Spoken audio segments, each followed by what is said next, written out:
Department of Financial Services proposed cyber regulation. If you have any questions as we go along, please add them into the question box and we will address them at the end as time permits. I'm Ed Peck, a cybersecurity consultant here at Evolver. Today I'm introducing two industry thought leaders. First is Mr. Rick Borden, counsel at Robinson & Cole. One focus of Rick's practice is cybersecurity risk management, where his outreach often alerts the business community to the risks and vulnerabilities in the cyber network. Next is Mr. Chip Block, Vice President at Evolver. Chip works extensively in the areas of cyber research and advises Evolver's clients on cyber operations, risk, and insurance. He is the architect of the cyber risk ecosystem. Both of these gentlemen are frequent speakers at industry events, and in September, while they were panelists at the Internet of Things conference in Cambridge, Massachusetts, the New York Department of Financial Services proposed cyber regulation was released. Rick and Chip both agreed that it is important to start a discussion for financial organizations to make sense of this regulation and to help them organize a plan to ensure compliance. Especially since the new language commands that the CEO and/or the board of directors must certify compliance, this topic takes priority over many others. Rick, you can take it from here. Thanks, Ed, and thanks everybody for joining. For those of you who have joined us for the second time, welcome again, and welcome to everybody who's new. We're going to go through some of the basics that you may have seen in our first webinar quickly, and then we're going to jump into a deeper dive into some of these topics.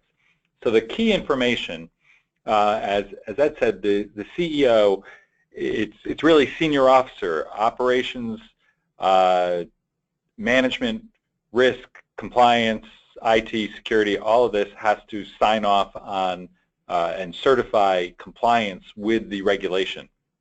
That's really a key issue, and we'll get into that a little bit more later, but that's a very high standard.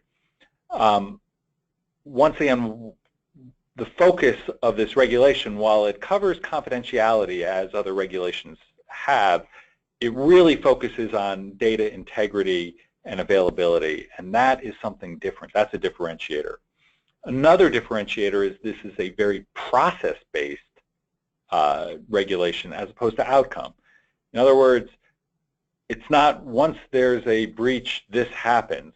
This tells you how you have to do things, how you have to set it up, what you need to do in order to set up your compliance organization, not just be in compliance, but how you have to set up your organization. Very different from other regulations. And then a final piece of key information there, cyber insurance may not cover fines or penalties for noncompliance because this goes well beyond breach. You could be out of compliance with this and not have a cybersecurity event and not have a breach that would be covered by insurance. So this takes us to different places. So the key dates here, it was issued on September 13th. It was published in the New York Register on September 28th. 45-day comment period, ends November 12th. The effective date that they put in is January 1st, 2017. Probably is not going to change. The transition period to come into compliance is 180 days. That takes to June 29th.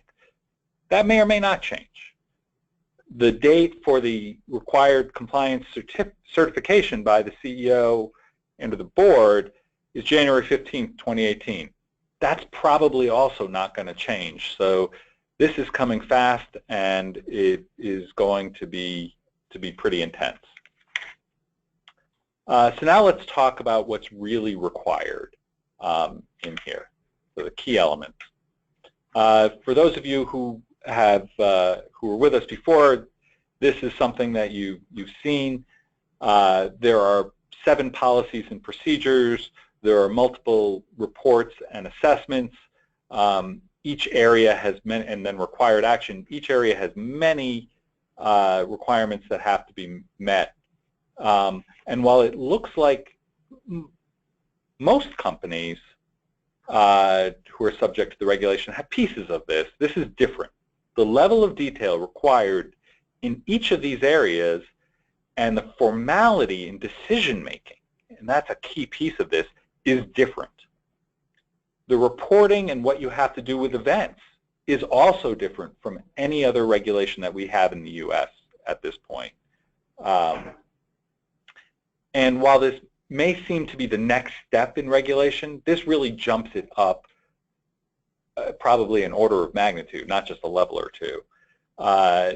They've changed the game with this. They've really put in an intense regulation that's built on process, and in order to deal with it, it requires a different approach. That starts with information governance. So now we're going to tell you how to prepare to act, and I'm going to turn it over to Chip to talk about the information governance aspects of this and how people should be thinking about it and approaching it. So Chip, please. Okay. Thank you, Rick. So one of the important aspects of this program is, as Rick mentioned, is the overall information governance requirements laid down. And there is a real focus here on the identification of assets and the identification of data and the type of data that you have. And that really is, as we had discussed before, as Rick was mentioning before, a lot of companies already probably have some level of programs. But the question is, how do those existing policies and procedures map with what you already have? One of the very important capabilities here is that this regulation requires you to identify different types of information and where they are located. This kind of goes to determine the sensitivity level and who and how they access data. This really requires a sophisticated level of information governance. So how we implement this program and what we're offering as a path forward is really a program that starts with a gap analysis and moves forward. So let's talk about the path to compliance. First of all, and this is very important as we mentioned before, as opposed to past programs where an IG or an information governance program may be the purview of one office, say a risk manager, or in some case under the CIO. Or this program requires compliance and understanding of all the senior officers of the company. That includes everything from your CEO and board to CFO and other critical officers. So the first step is actually, as I mentioned, is to identify and do a data capture of where is the data, what is the sensitivity of the data, and how does it align with the requirements. The next step is then to do a gap analysis. What are the requirements of the DFS regulation? How do those align with current policies and procedures? Where are there gaps that need to be filled, and what is kind of a path forward from there? The next step is then to revise policies to align with the DFS requirements. After that becomes the, okay, now you have to implement, and this is very important, which is unlike other regulations that have been put out, which are, I call checklist type regulations, where they ask, do you have a plan? Do you have a policy? In this program, they're not only asking, do you have a policy? You have to prove that you have implemented those policies. You will hear as we talk throughout this presentation, I will refer to several times about the artifacts. In other words, proof of the implementation of the policy that has been established by the corporation. This is the capturing of data, whether it be logs, whether it be authorizations, whether it be what other capabilities, but you have to actually prove that you're executing that. And that gets to the actual monitoring and improving of the controls that align with those policies. All of these are reporting capabilities to implement this.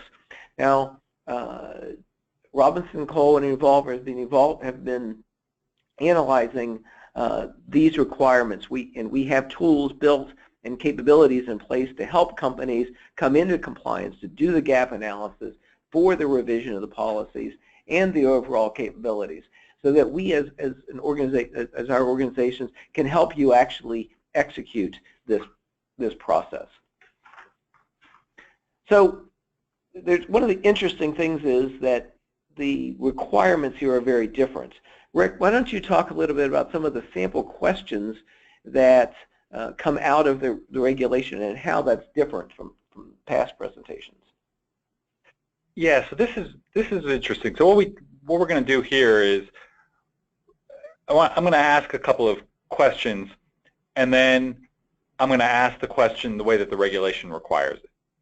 So the first question is, do you have a written risk assessment policy and procedure for information systems? I mean, most companies, yes. The answer is yes. Okay, now here's what this regulation requires you to ask and then to do.